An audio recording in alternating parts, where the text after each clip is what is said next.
then when you're blowing into them, you're actually on plastic, and you're not on their skin and their lips, and you don't like mix saliva and stuff like that. So, oh yeah, or if they throw up or whatever, then it kind of gives you a little barrier. Yeah. And just for you through this last round when they recertified all this public CPR, if you're going to do CPR, are they not even recommending that you do mouth to mouth? Just compressions. Compressions. So if that really freaks you out, do mouth to mouth. Yeah, they don't just do compressions. Just say, come on, hurry, breathe. Good point. Thank you. Those are good to have. And they do say that they're disposable. Like I was saying, well, can you reuse them or whatever? And this EMT, this ambulance gal, she goes, are you kidding? You will not want to reuse it. So you can just throw it away. So these are just the little CPR shields. I happen to keep mine right on top because I keep thinking this might be like one of the first things I need. So my gloves are on top, my CPR is on top, my tourniquet's on top. I mean, some of those things that I need, that I'm thinking I'm going to need right away and very quickly and first. I don't think I want to be opening this up and start digging through a lot of my bandages, you know, to figure out and find where things are. Yes? Would you just tell me what the difference between the black tourniquet kit and the orange tourniquet kit? I don't think there's a difference. Yes, Is there? There is a difference. Okay, thank you. $4. That's all. I hope the orange one's less expensive. No, it's That's the most expensive one? Yeah. Darn me. Maybe it's because you want to find it quickly. Yeah. So for that convenience, it'll cost you $4. So things like that, and we'll get to this because this is really cool, and Dr. Soulier is going to show us how to use it here in a few minutes. But these are some things that I keep on the very top of my first aid kit. Okay, and then there's also the cold packs. Anybody know why you keep this in there? It's an emergency blanket. Anybody that goes into shock, you can put them around them. Yeah. I always keep 2 waters in there for hydration, for, you know. In fact, we started using these even when they had, in 9/11, they were coming out and they were full of smoke, and all of those people kept saying they just needed a drink, they just needed water. And I just thought, I think these little water pouches have a lot of good usage you'd want to keep by. So they're like 25 cents. I mean, they're, you know, you get a little 2-pack for that. Now, I just made my own glove pack. So I just put mine in a little Ziploc bag. And you can come up, these are all open, so you can try on the different sizes and see if you want small, medium, or large. I mean, they're like $5 a box. You use them all the time. You know, if you color your hair, you'll want to use them. You know, whatever you use. They have lots of different uses for them. Now, I don't keep these in my first aid box, but they're certainly, I keep them with my pandemic supplies. Just shoot me now. It's a mess. It's a mess. But anyways, these are available. And then you can just, if you get a box, you can just put your own Ziploc bag. And like so I say, I just keep mine tucked right there on top. Does anybody ever take silver? Does anybody take silver? Okay, you know, I first learned about silver, maybe from Susan.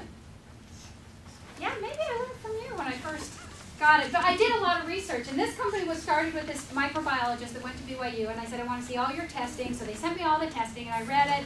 And then I was realizing that all the water purifiers have silver because it kills bacteria. And it's just this great kind of a way to, like, we don't take this regularly by any means. I keep one in my medicine cabinet, but when somebody gets a sore throat, they'll take a spoonful of silver. Is it like colloidal silver? It is.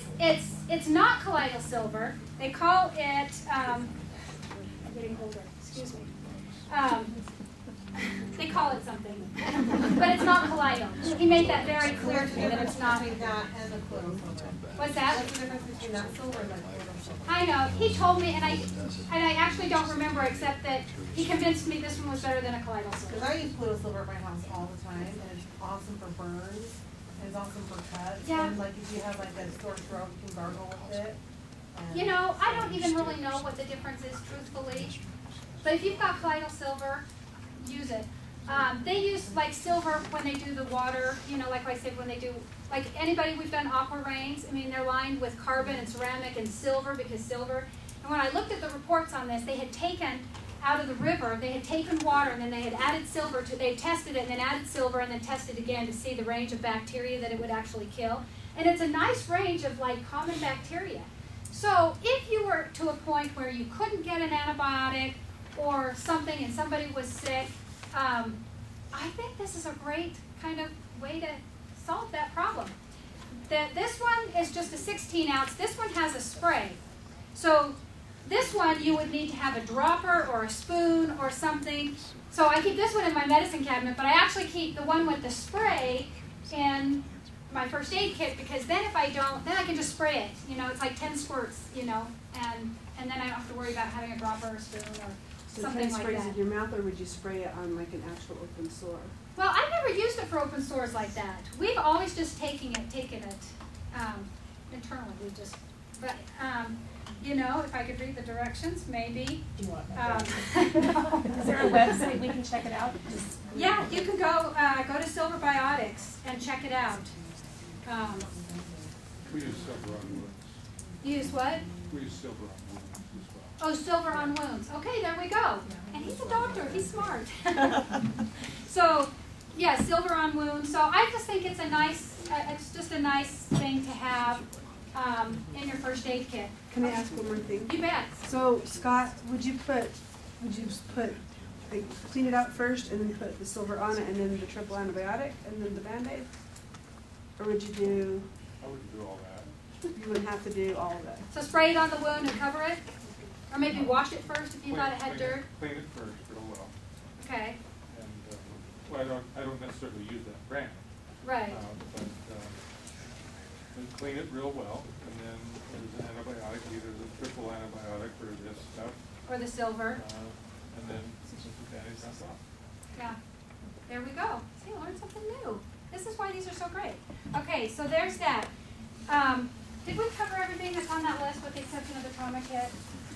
Okay, and then, okay. Burn free. Oh yeah, anybody, that's these, and these are actually, they're the same as these, they're non-sterile, and these will come in your bandage kit. These will come if you get a trauma kit, but Melinda just says, we use these all the time. She goes, we go through scads of them, we use them for everything. And she says, really, I think people will want to have these, you know, separately. So if you want to buy just, they're 4x4s, and you know, if they're too big, just cut them into the size you need them or whatever. So you can buy these separately.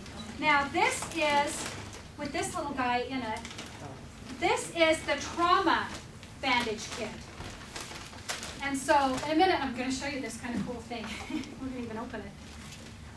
So it has the 4x4s in it. It has one of these splints. You've heard of a SAM splint? If you roll this out, and you bend up the sides, when you bend up those sides, it makes it stiff.